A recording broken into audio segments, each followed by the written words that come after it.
अब लिखिएगा बाद में, फर्स्ट अंडरस्टैंड। परफॉर्मा इनवॉइस, सबसे पहले it is a document of course. Proforma invoice is a document. Now what kind of a document, why it is there? So this document is something like this. There is a column of serial number. So supposing मैंने लिखा 1.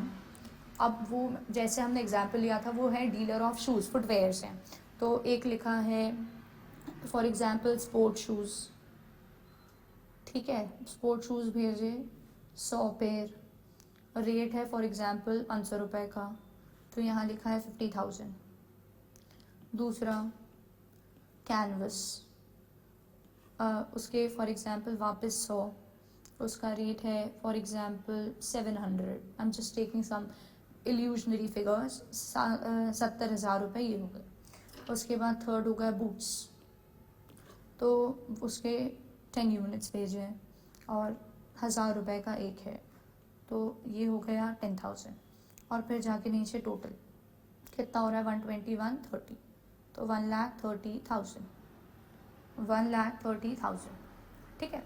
तो ये जो document है performer invoice, ये consignee को भेजता है सामान के साथ.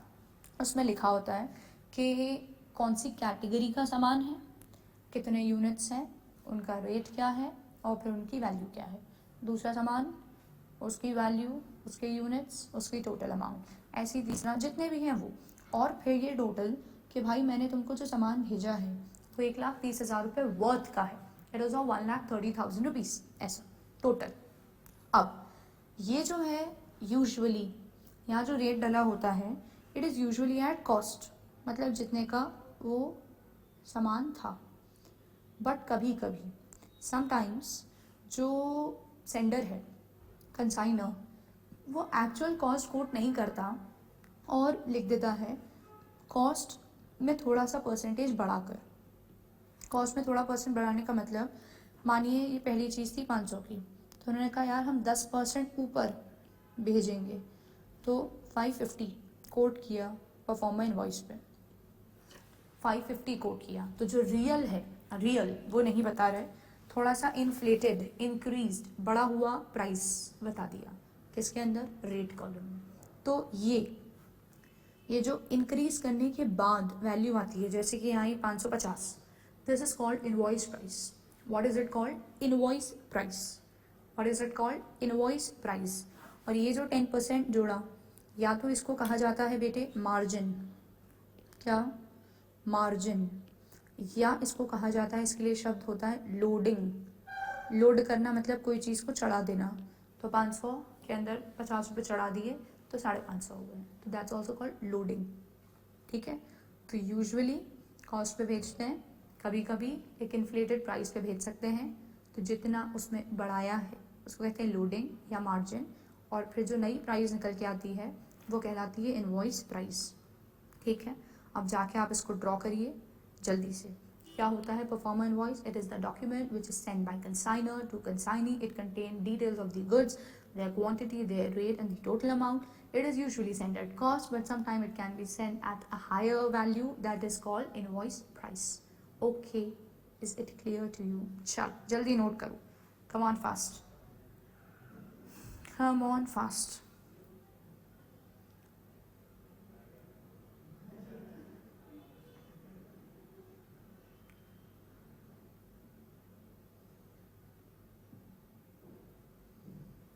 I think you have noted it by now. चलिए दूसरे डॉक्यूमेंट पे आएंगे. बेटू ये जो लिखा है आपने परफॉर्मर इनवॉइस, ये वापस से थ्योरी क्वेश्चन के लिए बेहद ही ज़रूरी है. इट कैन कम फॉर वो जो 2-2 नंबर के ट्रू फॉल्स कैटेगरी क्वेश्चन आते हैं उसके अंदर. बिल्कुल कई बार एग्जाम में ये ऑलरेडी आया हुआ है और किसी भी दिन आ सकता है. अगला डॉक्यूमेंट, उसका नाम है अकाउंट सेल्स. लिखिए जाके. नेक्स्ट डॉक्यूमेंट, उसका नाम account sales. Account sales. Account sales. ठीक है. लिखिए जाके ये डॉक्यूमेंट क्या है अपना. सो लिखें आप document sent bye consignee, what, ulta, yes, ulta, document sent by consignee to consignor, document sent by consignee to consignor, giving details of sales, कितने रुपए का सामान बिक गया, expenses incurred by him, वो जो सामान था उसको रखने वखने में ओवरऑल क्या कितना खर्चा आया, expenses incurred by him. आगे एडवांस पेमेंट जो उनने किया था, advance paid by him, advance paid by him. उसके बाद balance payable, balance payable, balance payable. क्या क्या लिखा, document sent by, it's a document which is sent by consignee, मतलब बी और D they are sending it to A. Then what does it contain, सामान कितने का बिक गया, उन्होंने उसके लिए खर्चा कितना किया, पहले से एडवांस कितना दिया था, और बैलेंस वो कितना भेज रहा है. अभी ऐसे सुनते हैं तो थोड़ा सा अनकंफर्टेबल लगता है, इसलिए मैंने इसका एक पिक्चर ड्रॉ करी है डॉक्यूमेंट की, आप इसको ड्रॉ करें. और मैं इसमें कुछ वैल्यूज़ ले रही हूँ ताकि it becomes more clear to you. तो व्हाट वैल्यूज़ मैम, लुक है, सपोजिंग मैं कहूँ उन्होंने जो सामान बेचा है वो बेचा 1,00,000 रुपए का, तो तमीज़ की बात तो ये कहती है कि 1,00,000 का सामान बेचा तो हमारे 1,00,000 हमको भेज दो. तो वो कहेंगे नहीं, हम आपको स्टार्टिंग में एडवांस में 20,000 रुपये दे चुके थे. तो हम कहेंगे ठीक है भाई, 1,00,000 में से 20 दे चुके थे तो 20 काट दो, 85 दे दो. तो वो कहेंगे ठहरिए, आपका सामान जो आपने हमारे पास भेजा था उसको रखने में वो रेंट और कैरियज वैरियज ये सब में 10,000 और लगे हैं. तो हमने कहा ठीक ना, 1,00,000 का सामान था, 20 तुमने पहले ही दे दिए थे, बचे 80, फिर तुमने 10,000 का मेरे सामान पर खर्चा किया तो वो तुम काट लो, तो 70 दे दो. तो वो बोलेगा अच्छा, और मेरे कमीशन का क्या, आपने वादा किया था. तो हमने कमीशन कैलकुलेट किया, कमीशन निकला फॉर एग्जांपल वापस 10,000. तो हमने कहा चलो भाई तुम अपना कमीशन भी काट लो. तो फिर जो फाइनल रेमिटेंस है वो निकली कितनी, 60,000. तो 60,000 रुपीज़ कंसाइनी कंसाइनर को भेजेंगे, बट उसके साथ ही डॉक्यूमेंट भेजेंगे. क्योंकि देखो अगर ये डॉक्यूमेंट नहीं भेजा तो कंसाइनर के दिल में लगेगा धक्का कि भाई मेरा सामान तो 1,00,000 का था और ये महाशय मेरे को सिर्फ 60 भेज रहा है, मेरे 40 रख लिए क्या.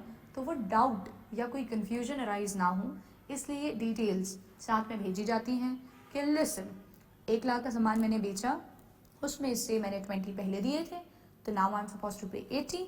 मैंने 10 का खर्चा किया आपके सामान पे, तो आई डिडक्ट दैट, तो बचा 70, and you told me commission, so that's coming 10,000, so I'm sending you 60. So both will remain at ease, in comfortable position. Clear with that? Yes, ये आपने शायद नोट भी कर लिया, अकाउंट सेल्स. ठीक है, चलो पहुंचे हम इसमें ही आगे. अगला लिखो जाकर, हेडिंग डालो commission. Next heading that you will be giving is commission. वापस मैं तुमको बोल रही हूँ, जैसे जो हमने ये अकाउंट सेल्स लिखा, very important for theory, not for practical, but very important for theory. और वही थ्योरी, वो 2-2 नंबर वाली, वहीं ये आ जाता है. हाँ, वो 2-3 नंबर के क्वेश्चन में ये दे सकते हैं, what is the difference between proforma invoice and account sales. So performer invoice is made at the time of sending goods. Account sales is sent at the end of the year, या when the contract comes to its end, या फिर when the goods are sold, ऐसा.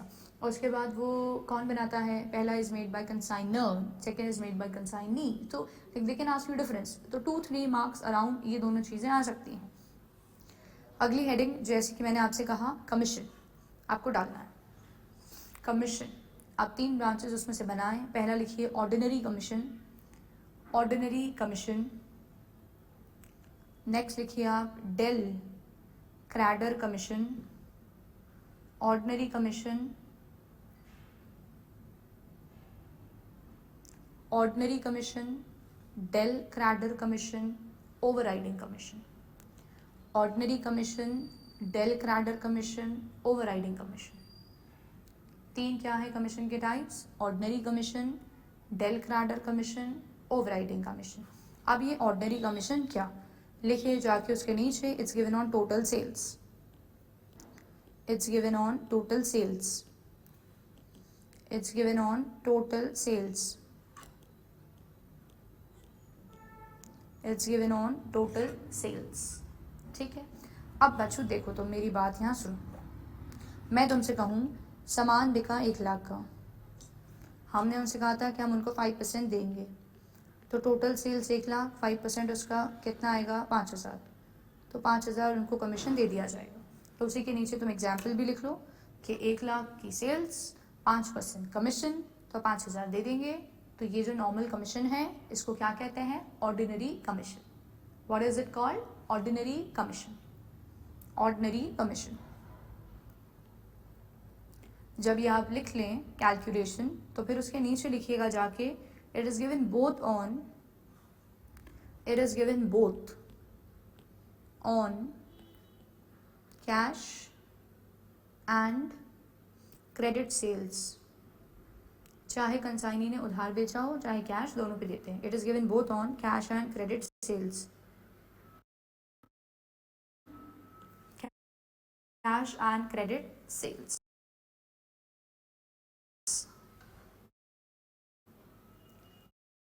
ठीक है। दूसरे पे आइए, लिखिए number 2, del credere commission. Del credere commission. Del credere commission. Del credere commission. अब उसमें लिखें आप it is the additional commission. It is additional commission, मतलब जो ऑर्डिनरी है बेसिक वो तो रह गई, ये एक और एक्स्ट्रा दे रहा है, एक्स्ट्रा बोनस। तो लिखिए आप एडिशनल कमीशन। Additional commission. अब यहाँ सुनेंगे आप बात को ध्यान से, ध्यान से। मैं काम करती हूँ, I would write where, just a minute. देखिए साहब, मैं आपसे कहूँ सामान बिका 1 लाख का, 1 लाख के सामान में से सपोजिंग 80,000 रहा कैश में और 20,000 जो उन्होंने बेचा वो था क्रेडिट पे। अब मानिए ये जो सामान उधारी पे बेचा क्रेडिट पे, ये जिसको बेचा वो इंसान पैसे दे ही नहीं, तो क्या कहलाती है वो सिचुएशन? बैड डेट की। इज इट अ प्रॉफिट और a loss? So it is a type of loss, के सामान भी गए और पैसे भी नहीं मिले, so it's a type of loss. Now you need to know that very clearly and conceptually कि कोई भी प्रकार का अगर लॉस होता है, कोई भी प्रकार का अगर लॉस होता है, या कोई भी प्रकार का प्रॉफिट है, या कोई भी खर्चा है, या कोई भी कमाई है, it all belongs to consignor. It belongs to consignor. तो सुनिए, कंसाइनर ने कहा कंसाइनी से कि सुनो यार, कंसाइनी कंसाइनी क्या करो तुम, क्या करो तुम, मैं तुमको एक एडिशनल कमीशन देता हूँ। मैं तुमको एडिशनल कमीशन दूंगा। क्यों दूंगा? ये जो बैड डेट है, मेरे को बैड डेट नहीं चाहिए, मुझको चाहिए पूरा पैसा। मुझको बैड डेट नहीं चाहिए, मुझको चाहिए पूरा पैसा। 1 लाख मतलब 1 लाख। अब अगर बैड डेट हो ना हो, तुम सामने वाले के घर जाओ, उनसे पैसे वसूलो, उनसे बात करो, उनसे आर्ग्यू करो, उनसे नेगोशिएट करो। तुम उस शहर में रहते हो तो तुम्हारे लिए कन्वीनियंट है अपने पैसों की वसूली करना, बट मैं उधर तक शहर आऊँ वहाँ पे करूँ तो वो नहीं हो पाएगा। तो कंसाइनर ने कहा ठीक है, कोई इशू की बात नहीं है, तो आप मुझे जो बेसिक कमीशन दे रहे थे वो तो आप देंगे ही, बट क्योंकि अभी जो बैड डेट है ये अब मेरे सर पे आ गया है कि कोई नुकसान होता है तो आई विल बियर इट, आपको तो आपके पूरे ही पैसे मिलेंगे। ऐसे केस में कंसाइनी को जो एडिशनल कमीशन दिया जाता है वो कहलाता है डेल क्रैडर कमीशन। क्या कहलाता है वो? Del credere commission. तो आप लिख लीजिए डेल क्रैडर कमीशन के नीचे, for taking risk of bad debt. For taking risk of bad debt, consignee अपने ऊपर बैड डेट का रिस्क ले लेता है। For taking risk of bad debt, for taking risk of bad debt. Bad debt कौन सी केस में हो सकता है, कैश सेल्स में या क्रेडिट, ओनली क्रेडिट। तो यहाँ लिख लें only on credit sales, only on credit sales. Cash में कोई बैड डेट का रिस्क ही नहीं है तो उसके लिए क्यों कमीशन देगा कोई। तो only on credit sales, only on credit sales, only on credit sales, and it's not the basic commission but it is a type of additional commission, it is a type of additional commission. Are you clear with this? Yes. चलिए तीसरे पे आइए, number 3 over riding commission. Over riding additional, ये भी एक और additional ही है। लिखिए ओवर राइडिंग कमीशन, उसमें लिखो it is a type of additional commission, it is a type of additional commission, it is a type of additional commission for selling at a price, for selling at a price for selling at a higher price, ऐसा कर दो, for selling at a rate या price higher than invoice price, higher than invoice price, higher than invoice price। हमने उनको एक price बताया कि आप 550 में बेचिएगा या आप 600 में बेचिएगा। अब आपने कहा 550 या 600 में बेचिएगा, बट उन्होंने आपके सामान को 620 का बेचा, 630 का बेचा, 650 का बेच दिया। तो उन्होंने depending on the situation, depending on his negotiation power, depending on his expertise in doing business, उन्होंने जो आपने रेट कहा था उसके भी महंगा बेच दिया। तो बताइए आप, वो जो भी एक्स्ट्रा का बेचा वो पूरा पैसा आपको मिल रहा है, तो आपका फ़ायदा है। तो ये फ़ायदा किसकी वजह से हुआ,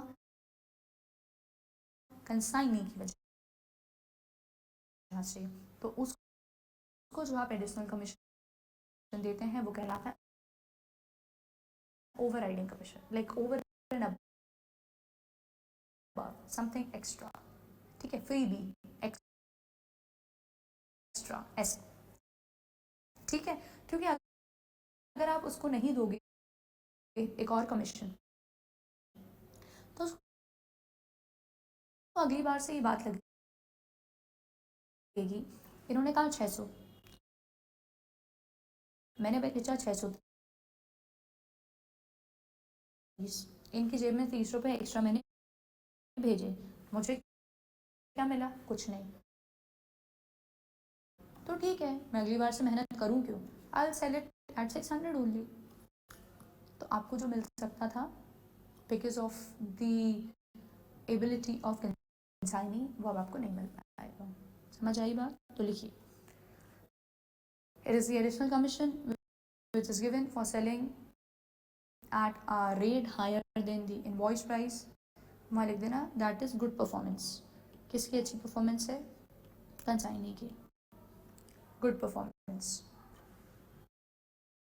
या आपने उनको फॉर एग्जांपल एक टारगेट दिया कि भाई 5000 यूनिट्स तो तुमको बेचने हैं, उन्होंने बेच दिए 6000, उन्होंने बेच दिए 8000, तो आपने जो टारगेट दिया उससे वापस ऊपर परफॉर्म किया, तो उसके लिए भी क्या जाएगा, ओवरराइडिंग कमीशन, ओवरराइडिंग कमीशन। आ गई बात समझ में, क्लियर है बात? तो 3 टाइप के मैंने तुमको कमीशन करवाया, एक ऑर्डनरी, एक डेल क्रैडर, एक ओवरराइडिंग। ऑर्डनरी मतलब बेसिक टोटल सेल्स दिया जाता है, चाहे कैश हो या क्रेडिट। सामने वाला अगर बैड डेट का रिस्क अपने सर पे ले ले, कंसाइनी, तो जो एडिशनल कमीशन देते हैं वो है डेल क्रैडर। और आपने उसको कोई प्राइस कोट किया, वो उससे महंगा बेच दे रहा है, या आपने उसको कोई क्वांटिटी बताई, वो उससे ज़्यादा बेच दे रहा है, so he is showing a good performance, who the consignee. So the additional commission given is called overriding commission. Again very important for theory as well as practical. Practical में भी कहीं कहीं आ जाता है, but more importance if I assign, so it's for theory, it's very important again, ठीक है। तो यहाँ तक बच्चों हमने जितना कवर किया है उसको तुम अच्छे से रिवाइज करके रखना। अगली क्लास में हम कंसेप्ट्स को आगे कंटिन्यू करेंगे।